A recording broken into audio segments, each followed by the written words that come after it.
Aduh, alhamdulillah, lega sekali. Aduh, apa kabar kawan-kawan? Ini tak kira saya diinterogasi, tapi benar-benar situasi sangat darurat. Dan saya pikir ini harus saya ungkapkan teman-teman. Betapa tidak, pertanyaannya cukup serius karena memang bertanya, kenapa sih Nicolas Maduro, presiden Venezuela itu ditangkap? Saya makin tergelitik karena orang menyangka Nicolas Maduro itu bagian dari etnis Madura.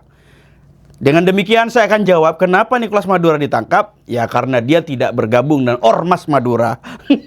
Saya ungkapkan terima kasih dan jumpa lagi dengan saya di program Monologic. Ya, ini program yang sangat tidak biasa karena memadukan antara fiktif yang jumlahnya persentasenya lebih tinggi dari minyak milik Venezuela. Jadi 70% lebih ini adalah fiktif, selebihnya fakta yang kalian sendiri percayai. Bagi saya ya tidak juga teman-teman. Nah, banyak orang bertanya kenapa Paman Trump kita itu cukup arogan sekali ya melihatnya dan main tangkap-tangkap saja. Ini kalau kita pikir-pikir nangkapnya bukan main-main teman. Tengah malam, kemudian lempar bom juga, istrinya pun dibawa. Ini sebetulnya mau diculik istrinya atau presiden Venezuelanya. Dan rupanya teman-teman banyak yang mengira, kenapa sih kok tidak ada perlawanan? Nah ini jadi pertanyaan teman-teman. Jenderalnya banyak. Padahal 2 bulan, 3 bulan sebelumnya pidato-pidatonya bahkan selalu didampingi oleh para jenderal-jenderal bintang tingginya. Ya sama lah kalau di Indonesia itu, kalau pidato Pak Presiden itu kan banyak tuh para awak-awak ya di sampingnya itu kan. Nah ini kenapa kok bisa tiba-tiba tidak ada perlawanan dan demikian gampangnya pasukan elit yang bukan kaleng-kaleng itu, yang kita sebut Delta Force itu,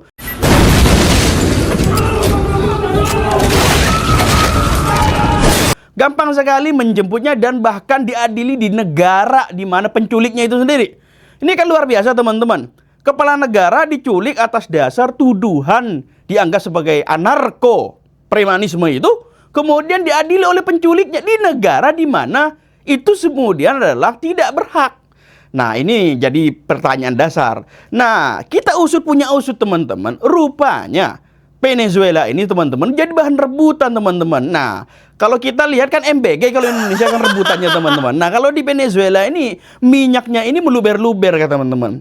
Konon katanya minyak ini menjadi dasar alasan utama yang kemudian ketika pasca 3 Januari 2026 setelah ditangkap, Trump mengungkapkan bahwa akan mengelola minyak yang luar biasa itu.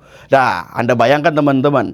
Tapi kalau mengelola minyak itu kan tidak sekedar hanya sebatas mengelolanya teman-teman. Pasti kan harus jualan. Beda kalau di Indonesia. Kalau sudah minyaknya sudah habis, tidak dapat dibeli, atau kemudiannya beralih dari pertama kemudian membeli kepada perusahaan swasta yang lainnya, hebohnya bukan main.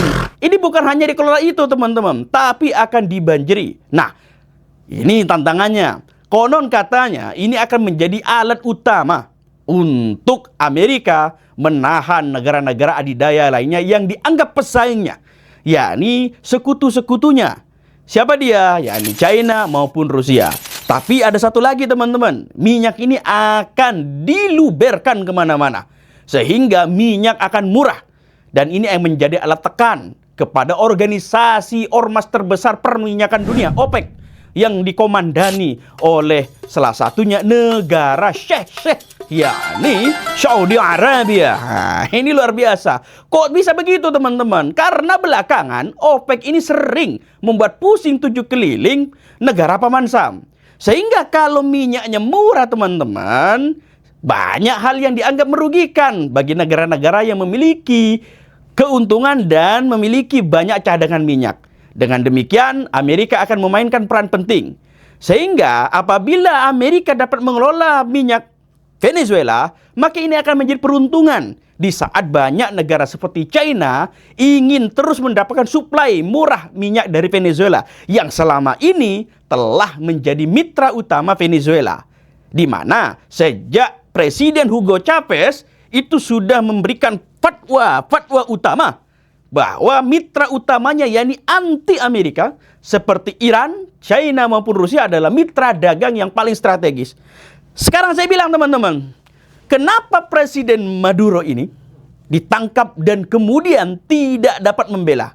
Nah, Banyak yang belum tahu teman-teman. Latar belakang presiden ini paling unik teman-teman. Bayangkan, bukan jenderal, bukan juga ikut perjuangan, tapi kemudian dianggap oleh Pak Hugo Chavez, adik ini punya potensial kawan-kawan. Nah, kenapa demikian?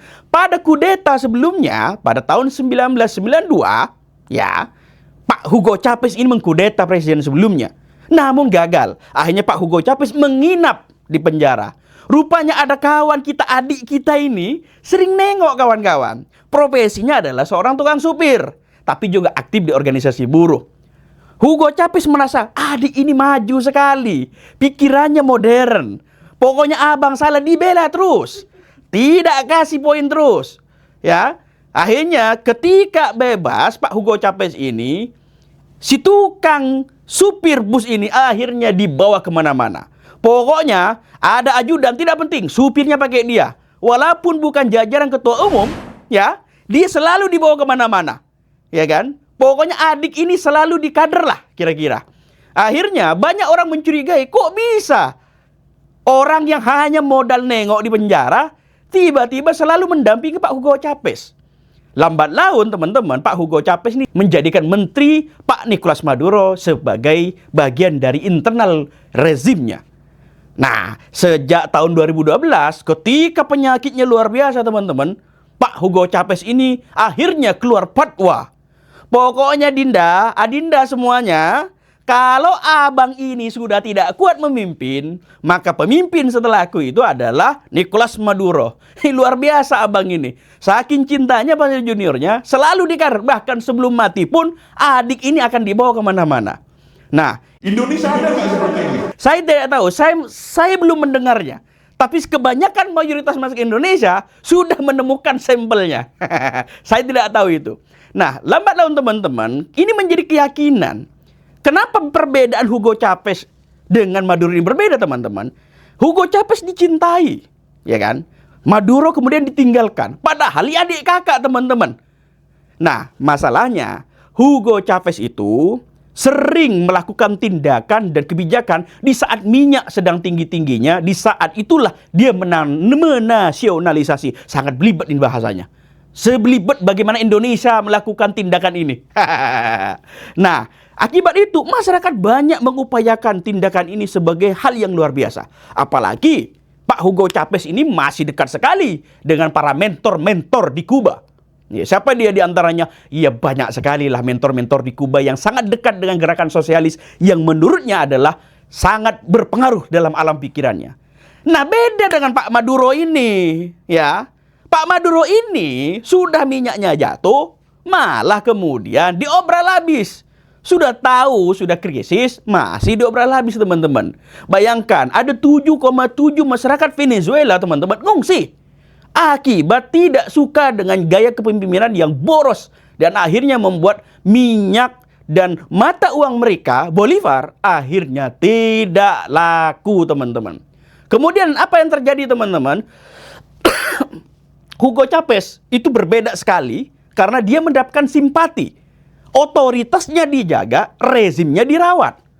Sedangkan Pak Hugo Chavez itu memiliki perbedaan mencolok di mana Nicolas Maduro otoritasnya habis, rezimnya masih ada. Apa perbedaannya teman-teman? Bayangkan, contohnya ketika dia dijemput oleh pasukan Amerika, tidak ada satupun yang membelanya. Masyarakat berpesta. Pengungsi-pengungsi yang lari dari kepemimpinan rezim Maduro akhirnya mengungkapkan di media sosial happy luar biasa. Ini fakta luar biasa bahwa otoritasnya sudah hilang, tapi rezimnya seolah ada. Nah, inilah yang disebut teman-teman bahwa hari ini mufakat itu bukan hanya rakyat biasa yang menentukan, bukan rakyat mayoritas, tapi siapa orang-orang penentu di dalam suatu rezim itu. Dan rezim ini yang akan menentukan apakah layak atau tidak rezim itu masih lanjut, apakah sosok ini bisa memimpin atau tidak. Saya takut sekali. Saya merasa bahwa ini terlalu dekat dengan pengalaman kita. Kenapa? Venezuela dan Indonesia itu sama kawan-kawan. Ya 11-12 lah kayak gini lah. Setanggaan ya, satu gang mereka ini. Kenapa? Hampir 10% orang kaya aset di Venezuela dikuasai oleh 10% orang. Sedangkan 82% masyarakat Venezuela hidup di bawah garis kemiskinan. Oke. Indonesia ya mirip-mirip lah, nggak jauh beda. Kalau kemudian kita sentuh analisisnya sama aja. Semuanya aset banyak kan milik orang elit. Ya, beberapa bagian masih susah-susah, kerjaan masih nganggur. Kalau ketemu bencana, makan mie terus. Nah, ini susah teman-teman. Bayangkan, dan saya takut dan saya berharap apa yang terjadi di Venezuela tidak akan berdampak lebih ini. Tapi ingat, anasir ini akan mirip jika kita cocokkan. Kita berharap bahwa otoritas yang dimiliki oleh kepemimpinan kita selalu ada, sehingga kepemimpinannya selalu dirawat. Jangan sampai aktor-aktor penentu yang kita sebutkan itu berada di balik kita. Dan saya tidak tahu itu. Mudah-mudahan Pak Presiden Prabowo Subianto tetap tegak dengan kepemimpinannya dan bisa merawat ini. Saya berharap itu bisa, karena semuanya itu berubah ketika sudah napasnya kepada sumber daya alam. Indonesia memiliki cadangan yang luar biasa dari berbagai lini A sampai Z. Jadi kalau kandungan kimianya kita absen dari A sampai Z, kita memiliki semua cadangan itu. Dan ini menjadi pertaruhan di mana negara yang bertandang atau negara yang bergantung kepada usaha sumber daya alam sering terjebak dalam dunia kemiskinan. Padahal itu adalah modal kesejahteraan. Petrostate seperti Venezuela hanya tumbang, menjadi miskin. Kita hari ini menjadi harusnya termotivasi bagaimana mengelola itu. Jangan sampai kayu-kayu gelondongan yang bernomor series itu tidak tahu siapa memiliki, tiba-tiba mengatakan itu adalah bencana alam. Ya sekonyong-konyong, Pak. Itu menjadi godaan yang luar biasa dan kita tidak mau tahu siapa itu yang punya dan siapa yang bertanggung jawab atas dasarnya. Dan kita tidak ingin orang-orang yang tidak bertanggung jawab menggunakan rasa frase kekuasaan yang harusnya menjadi benar justru dimanfaatkan oleh segelintir orang. Dan saya berharap dampak dari konflik antara Pak Maduro dengan Donald Trump tidak berdampak dengan kekuasaan yang ada di sekitar kita hari ini. Dan teman-teman, saya ingin jawab teman-teman, bagaimana merespon ini semua? Jangan Anda cenderung percaya. Saya hanya sedang emosional karena saya sedang diinterogasi dan saya tidak tahu mengapa demikian. Yang sebab saya takut kalau ada ormas-ormas mengatakan orang Madura itu sama dengan Maduro dan sebaliknya. Itu berbeda teman-teman. Sekian, wassalamualaikum warahmatullahi wabarakatuh.